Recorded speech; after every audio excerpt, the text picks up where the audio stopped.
नमस्ते। आज हम एक ऐसे टॉपिक पर बात करने वाले हैं जो बहुत ज़रूरी भी है और गंभीर भी, हार्ट अटैक। तो चलिए इसके कारण से लेकर रोकथाम तक इस पूरी प्रक्रिया को एकदम आसान भाषा में समझते हैं। तो सबसे पहले ये हार्ट अटैक आखिर है क्या? देखिए, मेडिकल भाषा में इसे मायोकार्डियल इन्फार्क्शन कहते हैं, या शॉर्ट में कहें तो एमआई। ये तब होता है जब दिल की किसी मसल को खून पहुंचाने वाली नस में अचानक कोई ब्लॉकेज आ जाए। तो हार्ट अटैक है क्या? असल में ये जो हमें एक अचानक होने वाली घटना लगती है ना, इसके पीछे एक बहुत बहुत धीमी प्रक्रिया होती है। एक ऐसा प्रोसेस जो हमारे शरीर के अंदर सालों साल चलता रहता है। तो ये होता कैसे है? चलिए इस पूरे प्रोसेस को स्टेप बाय स्टेप समझते हैं। कहानी शुरू होती है प्लाक के जमने से। ये एक चिपचिपा मोम जैसा पदार्थ है जो धीरे धीरे हमारी धमनियों में जमा होता है। फिर एक दिन ये प्लाक फट जाता है। अब शरीर को लगता है कि कोई चोट लगी है, तो वो उसे ठीक करने के लिए वहां एक खून का थक्का यानी ब्लड क्लॉट बना देता है। और बस यही थक्का उस धमनी को पूरी तरह से ब्लॉक कर देता है। अब आते हैं सबसे जरूरी हिस्से पर, इसके वार्निंग साइंस को पहचानना।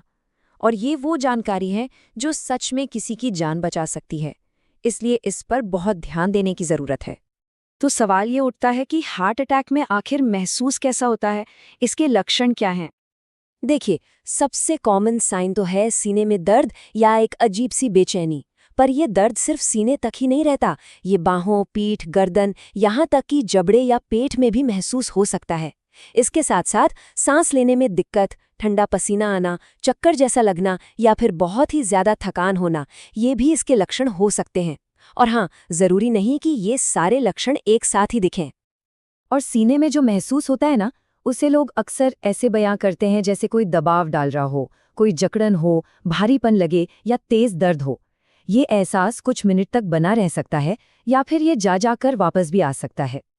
तो सबसे सबसे जरूरी बात क्या है? अगर ऐसे कोई भी लक्षण महसूस हो तो 1 सेकंड की भी देरी नहीं करनी है। तुरंत मदद के लिए कॉल करना है। खुद ड्राइव करके हॉस्पिटल जाने की गलती तो बिल्कुल भी नहीं करनी चाहिए। और जैसे ही मदद के लिए कॉल की जाती है, समझ लीजिए समय के खिलाफ एक दौड़ शुरू हो जाती है। यहाँ पर लक्ष्य सिर्फ एक है, जितनी जल्दी हो सके उस बंद नस में ब्लड फ्लो को वापस शुरू करना। तो होता क्या है, जैसे ही मदद पहुंचती है, इलाज फौरन शुरू हो जाता है। मतलब एम्बुलेंस में ही खून को पतला करने के लिए एस्पिरिन दी जा सकती है, नसों को आराम देने के लिए नाइट्रोग्लिसरीन, और हाँ, ऑक्सीजन भी। लेकिन असली काम तो हॉस्पिटल पहुंचकर ही शुरू होता है। तो हॉस्पिटल में ब्लड फ्लो को दोबारा शुरू करने के लिए डॉक्टर्स के पास 2 मेन तरीके होते हैं। चलिए देखते हैं ये क्या है। जो सबसे कॉमन प्रोसीजर है वो है पीसीआई यानी एंजियोप्लास्टी और स्टेंटिंग। इसमें ज्यादा चीरफाड़ नहीं होती, एक पतले कैथेटर से ही काम हो जाता है। और दूसरा ऑप्शन है CABG, जिसे हम बाईपास सर्जरी के नाम से जानते हैं।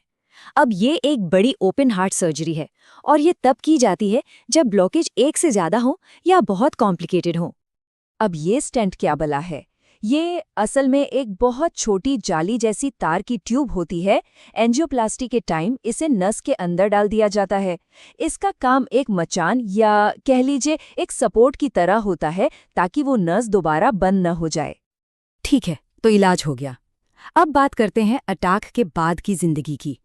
अब सारा फोकस रिकवरी पर होता है और इस बात पर कि दोबारा ऐसा कुछ ना हो। और दिल को हेल्दी रखने के लिए ना, ये 4 चीजें, ये 4 पिलर सबसे जरूरी हैं और ये सब एक दूसरे से जुड़े हैं। अच्छा खाना पीना, रोज थोड़ी बहुत एक्सरसाइज, स्मोकिंग को पूरी तरह से ना, और अपना वजन कंट्रोल में रखना। लाइफस्टाइल में बदलाव तो जरूरी है ही, पर इसके साथ साथ कुछ दवाएं भी हैं जो जिंदगी भर साथ चलती हैं। जैसे एंटीप्लेटलेट्स हैं जो खून के थक्के नहीं बनने देती, स्टैटिन है जो कोलेस्ट्रॉल को कंट्रोल करते हैं, और बीटा ब्लॉकर्स हैं जो दिल पर पड़ने वाले बोझ को कम करते हैं। मतलब हर दवा का अपना एक जरूरी रोल है। रिकवरी में एक और चीज बहुत मदद करती है, वो है कार्डियक रिहैबिलिटेशन। ये बेसिकली एक सुपरवाइज्ड प्रोग्राम होता है। इसमें डॉक्टर्स की देखरेख में एक्सरसाइज, सही डाइट की जानकारी और स्ट्रेस को कैसे मैनेज करना है, ये सब सिखाया जाता है, ताकि रिकवरी सेफ और असरदार हो। और अगर इस पूरी बातचीत में से सिर्फ एक बात याद रखनी हो तो वो ये है, टाइम इज मसल। समय ही मांसपेशी है।